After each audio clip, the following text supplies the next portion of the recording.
हे कृष्ण मुरारी, हे बंसी वाले, मैंने बरसों आपकी भक्ति की है। अपने जप तप को आपके चरणों में समर्पित किया है। कोई ढोंगी अपने पाखंड से मेरे बरसों की तपस्या को चुनौती नहीं दे सकता। वो मीराबाई अपनी मायावी शक्ति से मुझे मेरे पद से नहीं हटा सकती। मैं उस औरत को इस वृंदावन से बाहर निकालना चाहता हूं प्रभु, और लोगों का उसके प्रति जो अंधविश्वास है उसे तोड़ना चाहता हूं। इसके लिए मुझे आपका आशीर्वाद चाहिए।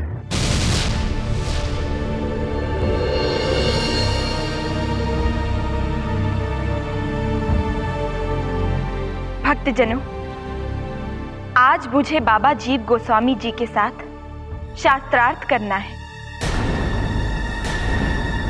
मुझे आप सब लोगों की शुभकामनाएं चाहिए। मीराबाई, अभी भी वक्त है, ये मुकाबला छोड़ दो।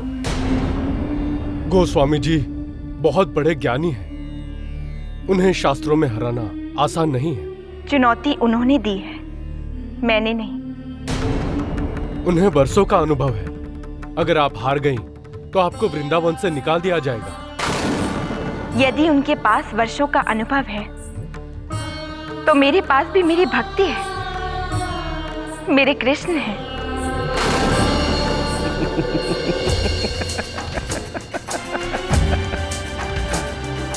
उसे क्या लगता है वो अपनी छोटी मोटी जादुई शक्ति के बल पर मेरे ज्ञान को हरा देगी? अभी उसे शास्त्रों की शक्ति का अंदाजा नहीं है। बरसों लग जाते हैं इसका अनुभव प्राप्त करने में। मैं उसे दिखाऊंगा, मैं, कि असली भक्ति की शक्ति क्या होती है। मेरी भक्ति से मुझे सच्चा ज्ञान मिला है। स्वयं मेरे कृष्ण ने मुझे संदेश दिया है, वही मेरे लिए मेरा ज्ञान है, और उसी के आधार पर मैं तर्क वितर्क करूंगी। अब चले? आने दो उसे। वृंदावन से बाहर तो उसे जाना ही था, मुझसे पराजित होकर ही सही। लेकिन मीराबाई, बाहर तो तुम्हें जाना ही पड़ेगा।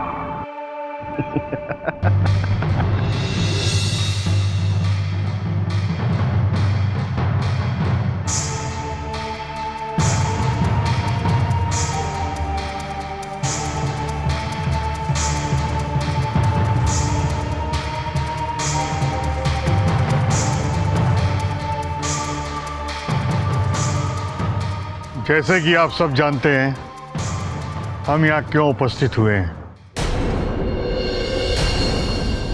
आज धर्मगुरु बाबा जी गोस्वामी और मीराबाई के बीच शास्त्रार्थ होगा।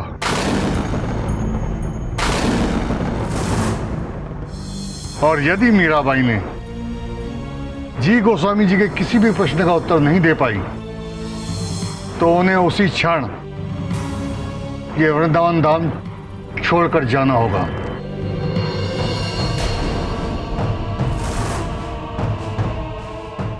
और अधिक समय व्यर्थ न करते हुए हम ये प्रतियोगिता आरंभ करते हैं।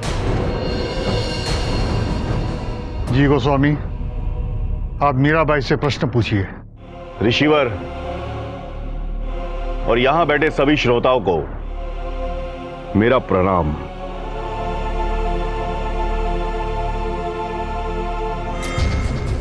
मैं मीराबाई से पहला प्रश्न यह पूछना चाहता हूं कि वो बताएं कि ईश्वर है या नहीं।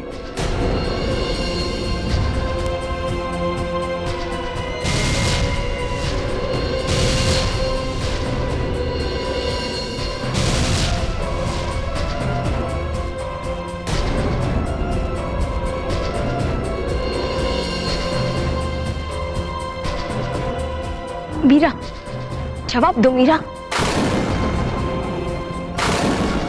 हमारे गुरुजी के पहले ही प्रश्न में चेहरे का रंग उड़ गया मीराबाई का। लगता है दूसरा प्रश्न पूछना ही नहीं पड़ेगा।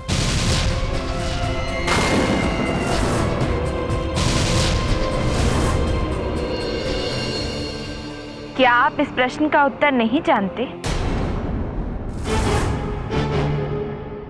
क्यों मीराबाई, तुम्हें हमारे ज्ञान पर कोई शंका है?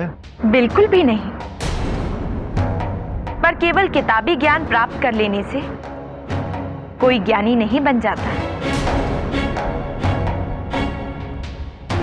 हम ग्रंथों को और शास्त्रों को पढ़ तो लेते हैं, पर उनका अर्थ नहीं जान पाते। ऐसे ज्ञान का क्या लाभ? ईश्वर है, और ये बात हर वो इंसान जानता है जिसके पास मन है। ईश्वर के बहुत रूप होते हैं और वो हर रूप में हमारे आसपास रहते हैं, परंतु हम उन्हें देख नहीं पाते, बस उनका एहसास कर पाते हैं। ये हमारा मन ही है जो ये सिद्ध करता है कि ईश्वर है।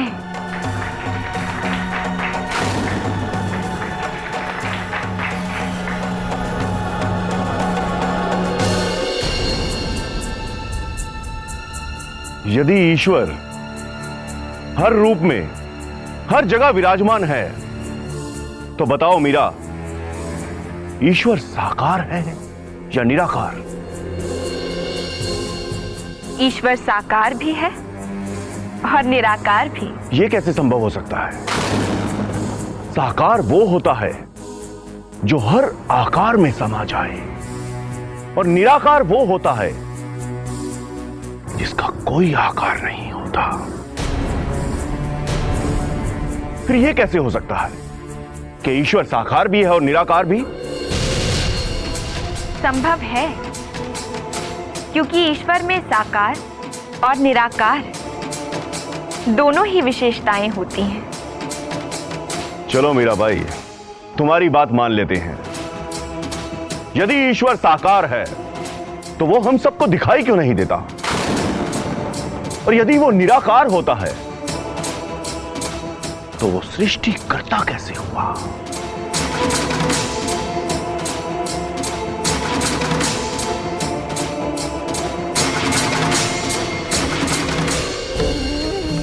आप लोग ये देख रहे हैं, ये एक लकड़ी का टुकड़ा है। क्या इसमें अग्नि है? यदि है तो वो दिखाई क्यों नहीं देती? और यदि नहीं है तो फिर लकड़ी के घर्षण से अग्नि उत्पन्न कैसे हो जाती है?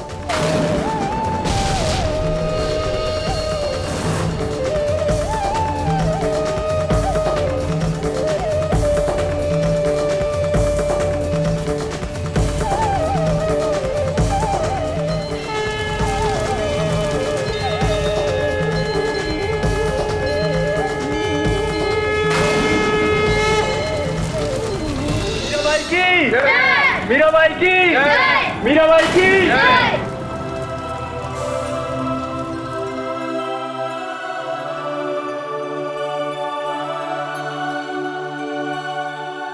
लकड़ी को घिसने से पहले आग दिखाई नहीं देती तो वो निराकार होती है, पर लकड़ी के घिसने के बाद आग दिखाई देती है। इसका अर्थ है कि वो साकार है, और इस आग की तरह ही हमारे ईश्वर हैं। ईश्वर जल, अग्नि, पृथ्वी, आकाश, वायु सभी में समाये हुए हैं।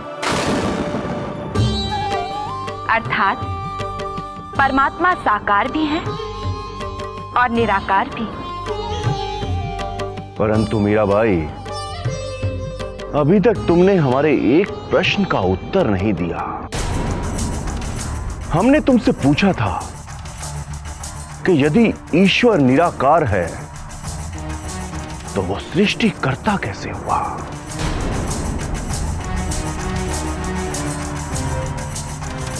क्या अपना उत्तर देने से पहले मैं आपसे एक प्रश्न कर सकती हूँ? हाँ हाँ, पूछो। हमारी आत्मा शरीरधारी है या अशरीरी? अशरीरधारी। सही कहा आपने। हम सभी मानते हैं कि हमारी आत्मा अशरीरी है, फिर भी वो शरीर में रहकर हमारे शरीर के सभी अंगों का संचालन और नियंत्रण करती है या नहीं? हाँ हाँ, करती है। मेरा प्रश्न ही मेरा उत्तर है। जिस प्रकार अशरीरी और निराकारी आत्मा साकार शरीर में रहकर उसे संचालित कर सकती है, उसी प्रकार हमारे परमात्मा भी निराकारी होते हुए भी साकार सृष्टि को चला सकते हैं। मीराबाई की जय! मीराबाई की जय! मीराबाई की जय! जी गोस्वामी, और कोई प्रश्न पूछना चाहते हो? आप सब इस बात के गवाह हैं कि मीराबाई ने जी गोस्वामी के हर प्रश्न का सही उत्तर दिया है, अर्थात मीराबाई ये प्रतियोगिता जीत चुकी हैं।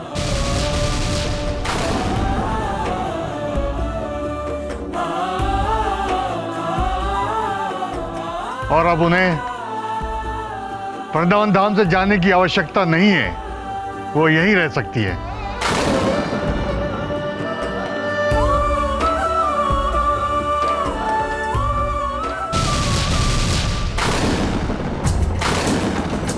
परंतु ऋषिवर, इसका मतलब ये नहीं कि हम अपने आश्रम में मीराबाई को प्रवेश करने देंगे।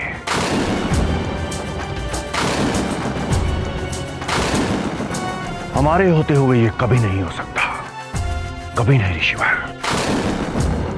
एक भक्त के लिए उसके भगवान के दर्शन करना कोई असंभव कार्य नहीं है, और मैं मुख्य मंदिर के कृष्ण दर्शन किए बिना यहां से नहीं जाऊंगी, चाहे उसके लिए मुझे कुछ भी करना पड़े।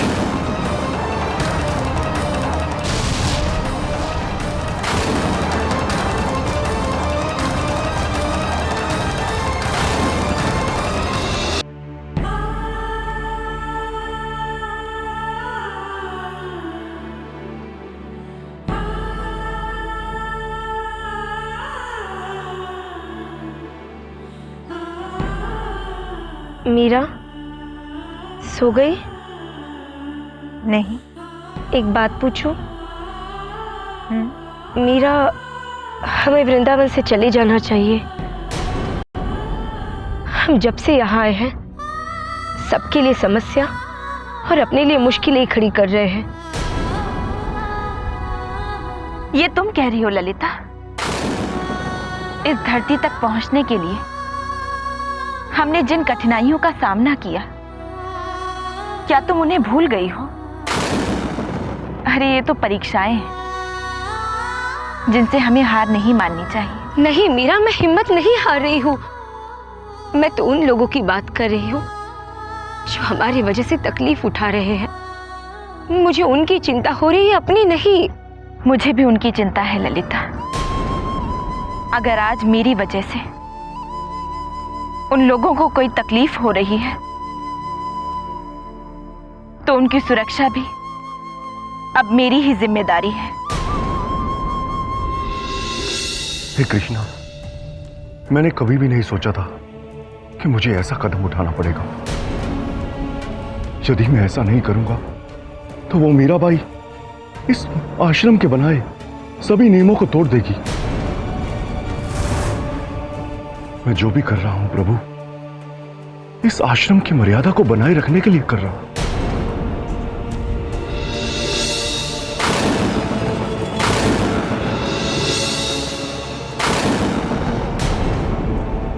अब तो ये पवित्र ज्योत भी उस अशुद्ध स्त्री के साय से जल नहीं पा रही है। ये भी अशुद्ध हो चुकी है। सब अमंगल पे अमंगल हो रहे हैं, सब अशुभ पे अशुभ हो रहे हैं। मुझे क्षमा कर देना प्रभु।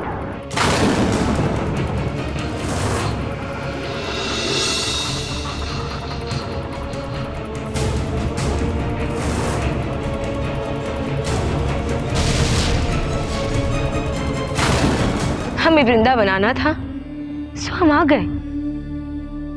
पूरे वृंदावन में श्री कृष्ण का वास है, हम उनके दर्शन किसी भी मंदिर में कर सकते हैं। फिर जीव गोस्वामी के आश्रम के मंदिर में ही क्यों जाना है? आखिर ये हट किस लिए? ये हट नहीं है ललिता, मैं तो बस अपने कृष्ण का संदेश लोगों तक पहुंचाना चाहती हूँ कि भगवान श्री कृष्ण पर किसी एक का अधिकार नहीं है। उनके दर्शन कोई भी भक्त किसी भी मंदिर में कर सकता है, और इस बात के लिए कोई भी उस भक्त को मना नहीं कर सकता। मैं तो बस इस समाज में फैले भेदभाव को मिटाना चाहती हूँ।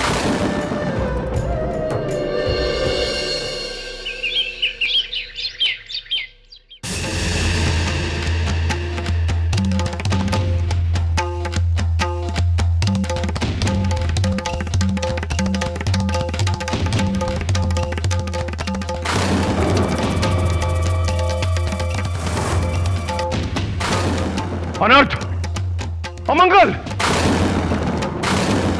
श्री कृष्ण की मूर्ति गायब हो गई।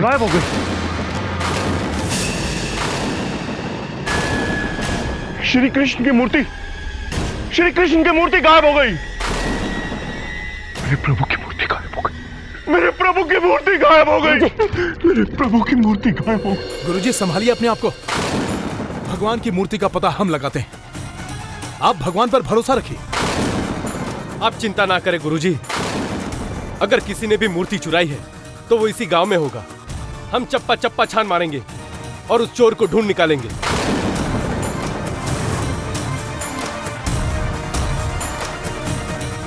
सब लोग अलग अलग दिशा में जाकर उस चोर को ढूंढेंगे। एक एक घर, एक एक जगह को छान मारना है। देखना यह है कि वो चोर बचकर नहीं जाना चाहिए। जाओ जल्दी।